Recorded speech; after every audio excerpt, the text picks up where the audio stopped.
अंगद आए हैं लौटकर। तय हो गया कि अब युद्ध ही एकमात्र उपाय है और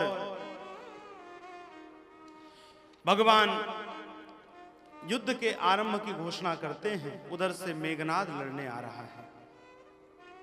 देखो, इंद्रजीत लड़ने आया।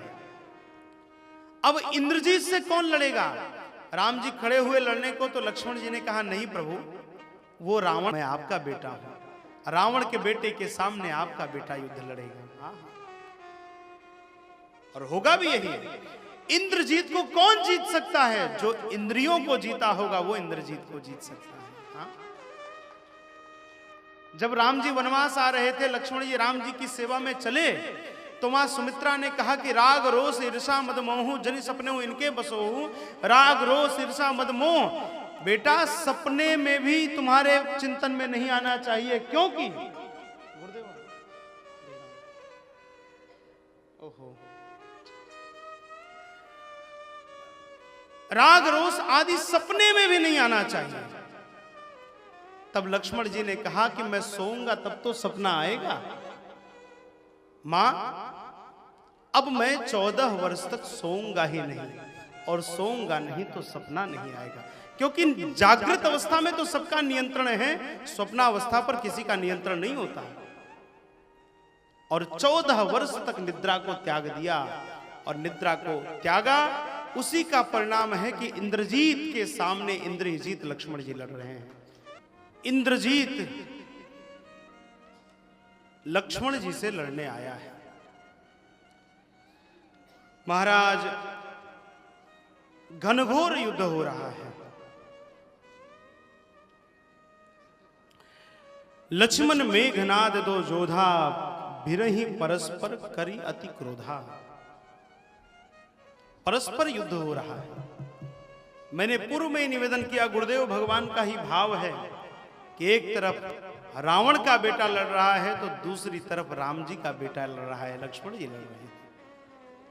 और महाराज, युद्ध का क्रम चल ही रहा था और फिर उसने वीरघातिनी शक्ति का प्रयोग किया है। वीरघातिनी छाड़े सी सांगी, वीरघातिनी छाड़े सी सांगी। तेज पुंज लक्ष्मण उर लागी, ओ तेज पुंज लक्ष्मण उर लागी। ओ वीरघातिनी छाड़े सी सांगी, वीरघातिनी छाड़े सी सांगी।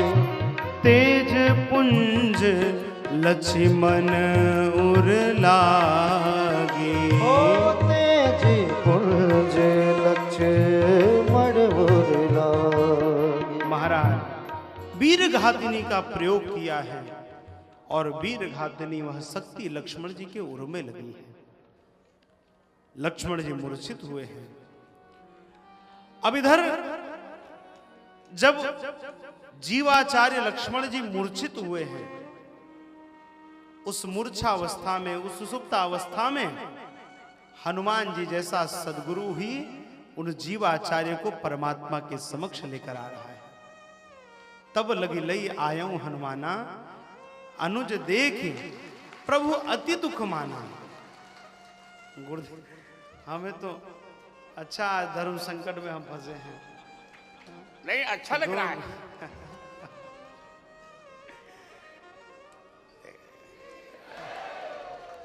महाराज, लक्ष्मण जी को लेकर हनुमान जी महाराज राम जी के समक्ष आए हैं। जीवन में जब संकट हो, जब विपत्ति हो, उस समय मेरे गुरुदेव जैसा सद्गुरु होगा तो रघुनाथ जी के चरणों में आपको लेकर चलेगा। महाराज, जामवंत कह वैद सुसेना लंका रह को पठिए लेना। जामवंत जी ने वो युक्ति बताई कि महाराज अब कोई प्राण बचा सकता है। और इस वीरघातिनी शक्ति के प्रयोग का यदि कोई उपाय जानता है तो वह सुषेण जी जानते हैं। गुरुदेव भगवान का भाव है कि सुषेण जी को ही क्यों बुलाया है। वैद्य तो बहुत रहे होंगे, लेकिन सुषेण जी का जो जन्म है वो कौशल्या जी के जन्मभूमि के निकट का है, छत्तीसगढ़ का जन्म है। गुरुदेव के साथ जब हम चंद्रखुरी दर्शन करने गए थे मां कौशल्या जी की जन्मभूमि, तो वहीं पर ऐसा बताया कि सुषेण जी भी यहीं पर जन्म लिए। और जब एक पुत्र के ऊपर संकट हो तो माँ जितनी दुखी होती है उससे अधिक मामा दुखी होता है, क्योंकि दो माँ का प्यार है, माँ माँ, दो माँ का प्यार है। इसलिए सुषेण जी एक प्रकार से संबंध में राम जी लक्ष्मण जी के मामा लगेंगे। महाराज अब जाएगा कौन?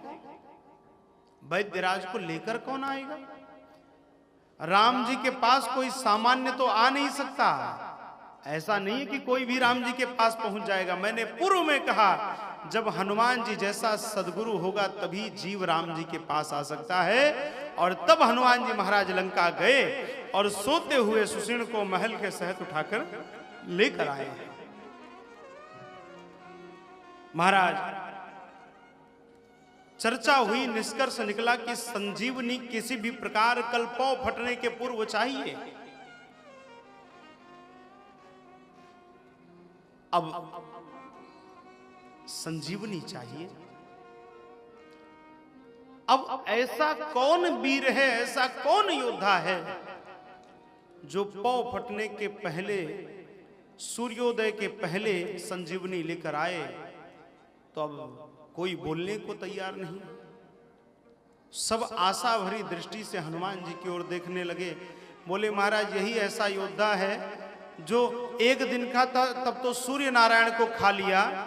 यदि आज लक्ष्मण जी के प्राणों की बात है, आज तो कौन निगल करके उधर में भर लेंगे। यही एक ऐसे हैं जिनसे सूर्यदेव थोड़ा भयभीत होंगे कि अगर 5 बजे सूर्योदय का समय है तो थोड़ा बहुत आगे पीछे कर सकते हैं।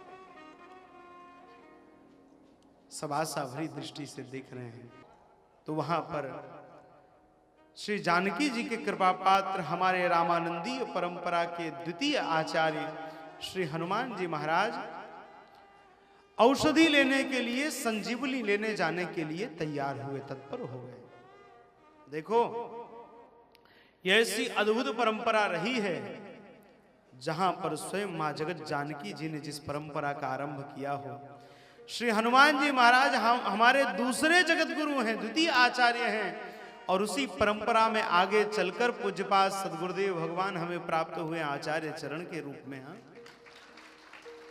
तो एक प्रकार से हमारे लिए यही रघुनाथ जी हैं, यही हनुमान जी हैं और यही साक्षात रामानंदाचार्य जी हैं। हाँ?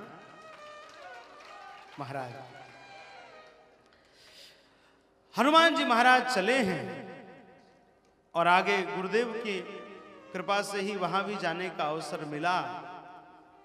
सुल्तानपुर में विजितुआ विजयस्त हनुमान जी महाराज का एक स्थान है। वहां पर कालनेमी ने साधु का वेश बनाया, एक मंदिर बनाया। अस कही चला रचिस मगमाया, सर मंदिर बन बाग बनाया। जब हम विजितुआ जाते हैं धनंजय भैया तो वहां पर देखिए एक सरोवर, एक कूप, कुंड भी है सुंदर। गुरु जी क्या उसका मकरी कुंड नाम है, मकरी कुंड। उसी के तट पर कालनेमी ने, उसी कुंड के तट पर एक सुंदर सा मंदिर बनाया। और महाराज हनुमान जी भी जा ही रहे थे वेग से। मार्ग में थोड़ा अब उद्धार करना था हनुमान जी को, तो वरदान है भूख प्यास लगनी नहीं है, लेकिन उद्धार तो करना ही है कालनेमी जैसे भक्त का। अंत तो गत्वा हुआ भक्त ही रहा होगा, तब तो हनुमान जी का सानिध्य, हनुमान जी का स्पर्श उसे प्राप्त हो रहा है। महाराज अब हनुमान जी महाराज वहां पर विश्राम लिए, जल मांगा तो उसने कमंडल दे दिया। अब देखो यहां पर गुरुदेव अद्भुत भाव बताते हैं कि बताओ ऐसी घटना कभी होती है कि कभी श्रोता जाकर के व्यास जी से पानी मांगे कि महाराज जल पिलाओ? ऐसा कभी नहीं होता। हनुमान जी को प्यास लगी क्यों? या तो वक्ता में दूषण है या फिर कथा में कोई दूषण है, यहां ऐसी परिस्थिति है कि यहां दोनों स्थानों पर दूषण है। एक तो वक्ता कालनेमी के रूप में साधु बना है, और दूसरा उसने जब कथा कहनी शुरू की तो कह दिया होत महारन रावण राम ही जिति है राम न संशय याम ही। उसने जब राम कथा कहना शुरू किया तो राम जी से पहले रावण का नाम ले लिया। बोले रावण और राम में बड़ा भारी युद्ध हो रहा है। इससे ही समझ जाना, जो कथा के माध्यम से राष्ट्र विरोध का प्रचार करे, देश की अखंडता के विरुद्ध प्रचार करे, और यहीं पर कई कालनेमी ऐसे आए हैं कुंभ में जो कहते हैं 370 वापस होना चाहिए। तो ऐसे कालनेमियों से हमें हनुमान जी की तरह सावधान रहना चाहिए। हाँ महाराज, हनुमान जी गए, सरोवर में स्नान किया, और स्नान करते समय मकरी प्रकट हुई और संपूर्ण वृत्तांत कहकर बताया। हनुमान जी ने मकरी का उद्धार किया है, दर्शन दिया है। अब हनुमान जी लौट कर आए तो वो तो तैयार बैठा था, तत्पर था। हनुमान जी ने कहा महाराज अब कथा तो बड़ी लंबी है, थोड़ा बहुत आपने सुनाई दिया जितना सुनाना था। अब एक काम करो, आप गुरुदक्षिणा तो कुछ ले लो हमसे। कह कपि मुनि गुरुदक्षिणा लेहु, पाछे हमहि मंत्र तुम देहु। अन्य जगह पर पहले हम गुरु दक्षिणा लेते हैं, तब गुरु दीक्षा लेते हैं, तब दक्षिणा देते हैं। हनुमान जी ने कहा महाराज पहले दक्षिणा ले लो, फिर मंत्र मंत्र देते रहना, क्या जल्दी हमें। और महाराज फिर हनुमान जी ने अपनी मुष्टिका का एक प्रहार किया, उसके प्राण निकले। और महाराज प्राण जाते जाते भी उसने स्मरण किया है भगवान का। इधर हनुमान जी गए हिमाचल की ओर, हिमालय की ओर देखा तो वहां पर बहुत सारी औषधियां। अब औषधि तो पता थी संजीवनी लेकर जाना है, लेकिन हनुमान जी ने पर्वत उखाड़ लिया। अब कोई कहे कि हनुमान जी ज्ञानी नामक गृण्यम हैं, उनको औषधि का पता नहीं है कि औषधि कैसे लेके जानी है, पूरा पहाड़ उखाड़ने की क्या आवश्यकता थी।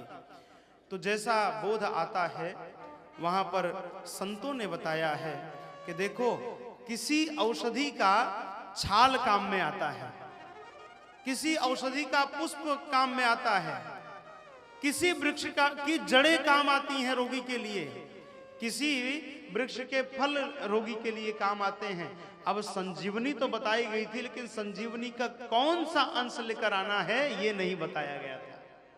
इसलिए श्री हनुमान जी महाराज ने कहा कि अब लौट कर जाएंगे तो समय व्यर्थ होगा। महाराज फिर हनुमान जी ने पर्वत को लिया है और महाराज द्रोणागिरी को लेकर उड़े हैं हनुमान जी महाराज। इधर भरत जी जैसे महात्मा के दर्शन भी तो करने हनुमान जी को। अब यहाँ अयोध्या होकर अयोध्या को प्रणाम करके हनुमान जी महाराज आगे बढ़ रहे थे। देखा भरत विशाल अति निश्चर मन अनुमान, बिनु सर फर सायक मार्यों चाप श्रवण लगितान। भरत जी जैसे महात्मा के दर्शन करने थे और हेतु बना दिया भगवान ने भरत जी को। भरत जी ने बाण मारा है। अब पवन देव तो पिताजी ही हैं, सो महाराज पवन देव ने पर्वत को संभाला। हनुमान जी महाराज अयोध्या में आकर गिरे हैं और भरत जी जो राम राम राम राम उच्चारण किया तो भरत जी समझ गए कि कोई बड़ा अपराध हुआ है। अब देखो हनुमान जी महाराज पुनः चेतना में आए। चेतना में आने के बाद भरत जी को संपूर्ण वृत्तांत बताया कि प्रभु कुशल हैं, रावण से युद्ध चल रहा है। उस क्रम में लक्ष्मण जी महाराज ने आज इंद्रजीत से युद्ध किया और लक्ष्मण जी को वीर घातनी लगी है और मैं उनके लिए ही औषधि लेकर जा रहा हूं। अब तो भरत जी और व्यथित हो गए कि पहले ही राम जी को मेरे कारण वनवास मिला और अब एक भाई जो राम जी की सेवा में गया उस बड़भागी भाई के भी को जब आज औषधि की आवश्यकता है, ऐसे समय भी मैंने विघ्न कर दिया है। भरत जी दुखी हैं। हनुमान जी महाराज ने कहा प्रभु दुखी होने की आवश्यकता नहीं है, ये सब राम जी की लीला ही है। अब उसी समय हनुमान जी महाराज ने माँ कैकेयी को, माँ कौशल्या को प्रणाम किया है और माँ सुमित्रा को जब प्रणाम किया, इतना संपूर्ण वृत्तांत सुनने के बाद भी माँ सुमित्रा प्रसन्न है। ये भारत की नारी है। देखिए हनुमान जी ने कहा कि माँ आपका बेटा इस समय जीवन मरण की स्थिति में है कि कभी भी प्राण जा सकते हैं और आप अभी भी प्रसन्न हैं। मां ने कहा कोई बात नहीं, रघुनाथ जी की सेवा में मेरे एक बेटे का प्राण चला जाएगा तो मैं अपने को भाग्यशाली समझूंगी। अभी मेरे पास एक और बेटा है, अगर वो मृत होगा तो इसको राम जी की सेवा में भेज दूंगी। आहा, ये भारत की नारी है महाराज। और तो हनुमान जी महाराज उर्मिला जी के दर्शन करने गए, उर्मिला जी को सारा वृत्तांत बताया। उर्मिला जी भी प्रसन्न हो गई, बोली कैसी पत्नी है, पति जीवन मरण से जूझ रहा है और पत्नी प्रसन्न हो रही है। हनुमान जी ने कहा मां कुछ तात्पर्य समझ में नहीं आया। उर्मिला जी ने कहा देखो हनुमान जी महाराज इस समय सो कौन रहा है, तो बोले भैया लखन लाल जी सो रहे हैं, और रो कौन रहा है, राम जी रो रहे हैं।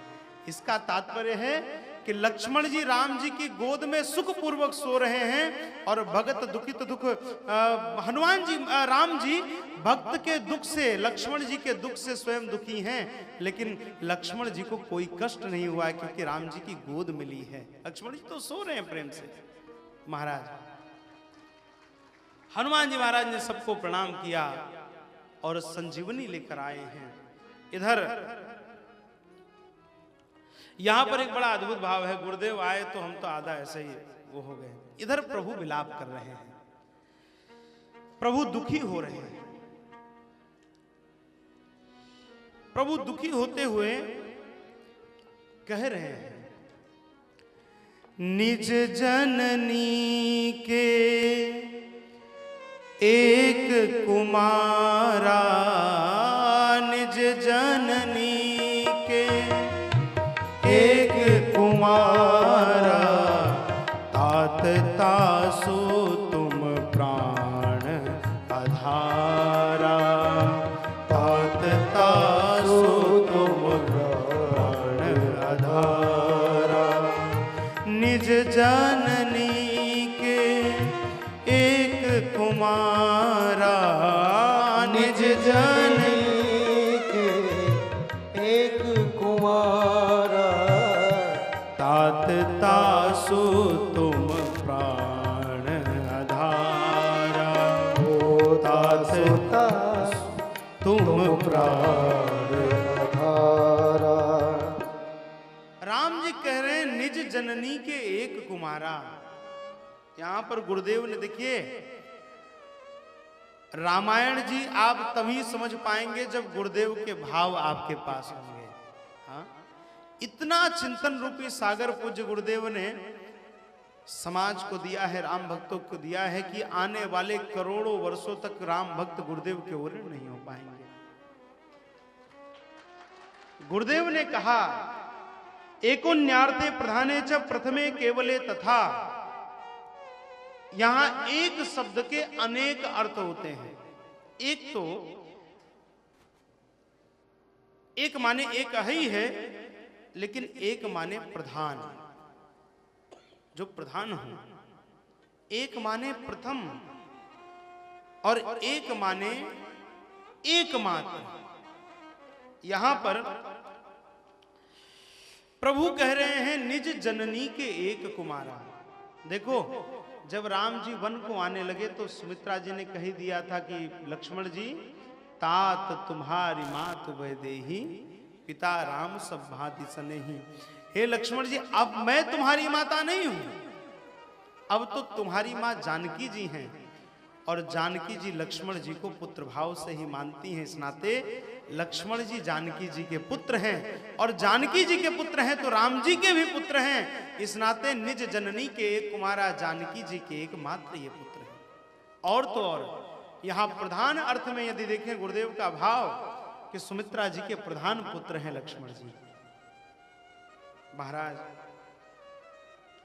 अब हनुमान जी महाराज इतनी देर में संजीवनी लेकर आए। प्रभु बिलाप सुनिकान विकल भय बानर निकर, आई गए हनुमान जी में करुणामह वीर रस। जैसे हम सब बैठकर कथा सुन रहे थे और गुरुदेव भगवान जैसे पधारे तो सब में उत्साह हो गया, ऊर्जा आ गई, वैसे हनुमान जी महाराज जब पधारे तो सबके भीतर एक अद्भुत ऊर्जा का संचार हो गया। महाराज वैद्यराज सुसेन ने तुरंत औषधि ली और लक्ष्मण जी को ज्यों उसका पान कराया, लक्ष्मण जी चेतना में आ गए, पूरी ऊर्जा में आ गए, राम जी के चरणों को प्रणाम किया। अब इधर हनुमान जी महाराज पुनः उस पर्वत को ले जाकर स्थापित करके आते हैं। अब इधर कुंभकर्ण युद्ध करने आ रहा है। बहुत समझाने का प्रयास किया रावण को, रावण मानता नहीं है। महाराज आया है युद्ध भूमि में, रणभूमि में आया है, भगवान ने कुंभकर्ण का उद्धार किया है। उसके बाद इंद्रजीत आ रहा है पुनः। श्री लक्ष्मण जी ने इंद्रजीत का उद्धार किया है।